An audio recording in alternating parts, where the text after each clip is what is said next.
या जगात कोण कोणाचं नसतं हे तुम्ही बऱ्याचदा ऐकलं असेल आणि काही वेळेला अनुभवलं सुद्धा असेल. मात्र जे आपले आई वडील असतात, आई वडील आणि मुलांचं जे नातं असतं ना, तर ते ह्या जगामध्ये सगळ्यात वेगळं असतं.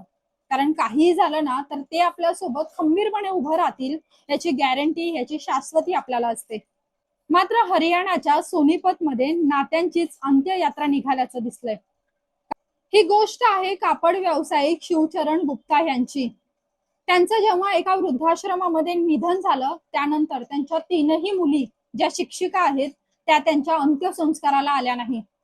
त्यातल्या एकीनं व्हिडिओ कॉल केला आणि 5,100 रुपये त्या वृद्धाश्रमाला पाठवले आणि माझ्या वडिलांवरती अंत्यसंस्कार करा, आम्ही आता खूप लांब राहतोय, आम्हाला येणं जमणार नाही, तुम्हीच जे काही आहे ते अंत्यसंस्काराचे विधी पार पाडा, असं तिने सांगितलंय. आणि व्हिडिओ कॉलवरती ती तिच्या वडिलांचे कशा पद्धतीने अंत्यसंस्कार होताना पाहतेय, जसं काही ती एखाद्या पूजेला आहे असं तिचा कॉन्फिडन्स आहे. तिचं बोलणं हे सगळं सोशल मीडियावरती व्हायरल होतंय. त्यांना जेव्हा त्यांच्या बिझनेसमध्ये लॉस झाला तेव्हा ते त्यांच्या मूळ गावी हरियाणामध्ये परतले. या मुलींनी त्यांचा सांभाळ करण्याऐवजी त्यांना वृद्धाश्रमामध्ये टाकलं.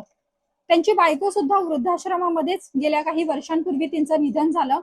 यानंतर जेव्हा हे शिवचरण गुप्ता शेवटच्या घटका मोजत होते तेव्हा त्यांनी त्यांच्या मुलींना भेटण्याची शेवटची इच्छा व्यक्त केली होती. आश्रम प्रशासनानं वेळोवेळी त्यांच्या मुलींशी संवाद देखील साधला. तुमच्या वडिलांची तब्येत बरोबर नाहीये, तुम्ही त्यांना भेटायला यावं अशी त्यांची इच्छा आहे. तरी देखील या मुली आल्याच नाहीत. मात्र बापाचा मृत्यू झालाय आणि तरी देखील या मुलींच्या डोळ्यात पाणी येण्याऐवजी आम्ही खूप लांब राहतोय, तुम्हीच काय ते अंत्यसंस्कार करा, आणि एकीने व्हिडिओ कॉलवर हा संवाद साधलाय. ज्या बापानं मुलींना वाढवून मोठं केलं, स्वतःच्या पायावर उभं केलं, ते त्याच्या सरणावरती 2 लाकडं रचण्यासाठी सुद्धा आल्या नाहीयेत. इतकी हिंमत कशी होते की ज्या आई वडिलांनी आपल्याला लहानाचं मोठं केलंय, म्हणजे लहान मूल मोठं करणं, त्याला जगवणं हे जगातलं किती अवघड काम आहे हे ज्यांना मुलं असतील त्यांनाच माहितीये.